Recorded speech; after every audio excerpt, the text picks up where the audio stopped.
አሜሪካ ቻይና በታይዋን ላይ የምትፈጽመውን ጥቃት ለመከላከል በሚል $8 ቢሊዮን መመደቧ ተመላክቷል። በምዕራባዊ ፓሲፊክ ውቅያኖስ ዘንድ በሚገኘው የጓም የጦር ሰፈር የ360 ዲግሪ የሚሳኤል መከላከያ ስርዓት ለመገንባት ፔንታጎን $8 ቢሊዮን መመደቡ ነው የተገለጸው። የአሜሪካ ግዛት ደሴቷ ለቻይና ቅርብ ስትሆን አሜሪካ እንደ ስልታዊ የጦር ሰፈሯ ትመለከታታለች። ዊል ስትሬት ጆርናል እንደዘገበው ወታደራዊ ባለስልጣናት አሜሪካ የጓም ወታደራዊ ጣቢያን ማጠናከር ያስፈልጋል በከፍተኛ ሁኔታ የጨመረውን የቻይና ታይዋንን የማጥቃት ስጋት ሳቢያ መሆኑን አስታውቀዋል። ታይዋንን ቻይና እንደራሷ ግዛት ስታያት ደሴቲቱ ራሷን እንደ ሉዓላዊ ሀገር ትቆጥራለች።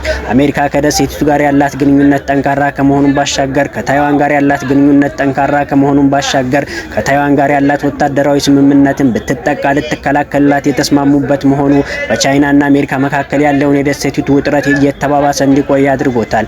ቻይናና አሜሪካ በእስያ ፓሲፊክ ቀጠና በቤጂንግ የደቡብ ቻይና ባህርን የኔ ነው ከማለት ባሻገር በተያያዘ ውጥረት ውስጥ መሆናቸው ይታወቃል።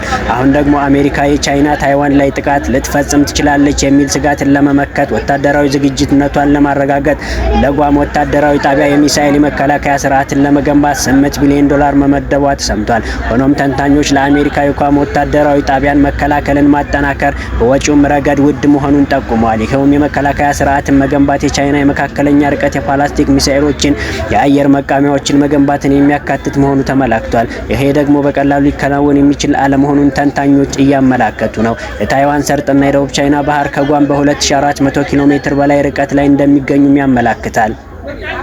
የጓም የመከላከያ ስርዓትን ማጠናከር ለአሜሪካ ስልታዊ ጠቀሜታ የጎላ ነው የሚሉ እንዳሉ ሆነው የአሜሪካ የጦር ትኩረቱን የሚበታትኑ ብዙ ወጪን የሚጠይቅ ጉዳይ ሲሉም የተናገሩ አልታጡም። የአሜሪካ ባለስልጣናት የቻይና የቅርብ ወታደር ትዕይንት አዳዲስ የጦር መሳሪያዎችን መግለጣቸውና የቤጂንግ ሀገሮች የጓም መሰረተ ልማቶችን ኢላማ ማድረጋቸው ወታደራዊ ጣቢያውን ማጠናከር እንደሚገባ አመላካቾች አድርገው አቅርበዋቸዋል። የአሜሪካ ግዛቶች ጓም ለባህር ሰርጓጅ ተዋጊ አውሮፕላኖች ተሸካሚ መርከቦቿ በመነሻነት ታገለግላለች። እንደ አሜሪካ የህንድ ፓሲፊክ ማዘዣ እቅድ በጎርጎሮሳውያኑ 2037 ወታደሮቻቸውንና ቤተሰቦቻቸውን ቁጥር በ10,000 የማሳደግ እቅድ አለ።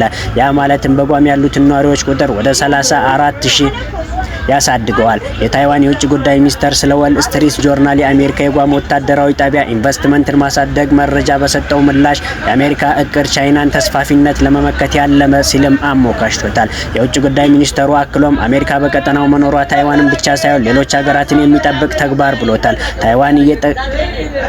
ታይዋን የቀጠናውን ሰላምና መረጋጋት ለመጠበቅ መሰል አስተሳሰብ ካላቸው ከሌሎች ሀገራት ጋርም በትብብር እንደምትሰራ አጽንኦት ሰጥቶታል። አሜሪካ በቢሊዮን ዶላሮች ኢንቨስትመንት ልታጠናክረው ያሰበችውን የጓም ጣቢያ ቻይና ታይዋንን ብታጠቃ የረጅም ርቀት ቦምብ ተሸካሚ ተዋጊ አውሮፕላኖችን ለመላክ የሚያስችላት መሆኑንም ያመላክታል። ዋሽንግተን ለወታደራዊ ጣቢያው የሚሳኤል መከላከያ ስርዓትን ለመገንባት $8 ቢሊዮን መመደቧ በተመላከተበት ከጎርጎሮሳውያኑ 2019 ጀምሮ ላሉት ተከታታይ 10 ዓመታት $6.2 ቢሊዮን ተመድቦለት እንደነበርም ተጠቁሟል። በቅርብ ዓመታት የቻይና የሚሳኤል አቅም መጨመር ፔንታጎንን በጓም ያለው አቅም ለማጠናከር እንዲነሳሳ ማድረጉን ተጠቁሟል። ሆኖም የአሁኑ የጓም የእቅዱ በስልታዊ አስፈላጊነቱና በሚያስወጣው የገንዘብ መጠን ጉዳይ አከራካሪ ሆኗል። አንዳንድ የአሜሪካ ወታደራዊ ባለስልጣናት ጭምር እየተቹት መሆኑም ተመላክቷል። አንዳንዶች ደግሞ ከሌሎች ደሴቶች አንጻር የተሻለች መሆኗ በጓም የምናደርገው ኢንቨስትመንት ማሳደግ አስፈላጊና ስልታዊ ጠቀሜታውም የጎላ ነው የሚሉም አሉ። ይህ ቻይና የጦርነት ነጋሪትን የፈራችው ታይዋን ብትሆንም ምናልባት ብትወረይ ስትል ይህንን ለመከላከል በበጀት ዓመቷ $1.35 ቢሊዮን ረቂቅ በጀትን መያዟ በውጭ ጉዳይ ሚኒስቴር በኩል አስታውቃለች። ወታደራዊ ተንታኞች ቻይና የአሜሪካን በደሴቶች ያሉትን ወታደራዊ ጣቢያዎች መምታት እንደምትችል ይጠቁማሉ። በተለይም ጓም ኪለር በሚል ስም የሚታወቀው የመካከለኛው ርቀት ባላስቲክ ሚሳኤሏ ይህንን አቅም ያጎናጽፋታል። አሜሪካ አሁን ላይ ልታጠናክረው ያቀደችለትንም ጓም የ360 ዲግሪ የሚሳኤል መከላከያ ስርዓትን መገንባትን ያለመ ነው። ጠንካራ እንደሆነ ከሚነገርለት የአየር መቃወሚያ ስርዓት የእስራኤል አይረን ዶም ጋር የሚመሳሰል ስርዓት ነው በደሴቷ ሊገነባ የታቀደው። የእስያ ፓሲፊክ ቀጠናን የሚከታተሉ ባለሙያዎች ቻይናና ራሷ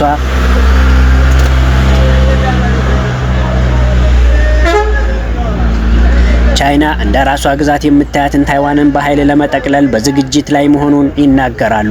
የአሜሪካን የእስያ ፓሲፊክ እንቅስቃሴንም ስትቃወም እንደነበር ይታወቃል። አሜሪካ የቻይና በታይዋን ላይ የሚኖር ጥቃትን ለመከላከልም ጓም ለማጠናከር ማቀድ መርጣለች። ጠንካራ የሚሳኤል መከላከያ ስርዓትን በጓም ለመገንባትም $8 ቢሊዮን የመደበችው አሜሪካ ለ5000 ባህር ኃይሎቿን ለካምፕ ለመገንባትና የአንደርሰን የአየር ኃይል ጣቢያዋን በጓም ለማሻሻል አቅዳለች። የባህር ሰርጓጅ መርከቦቿን ማዘመን እቅዷ አካል ሆኗል።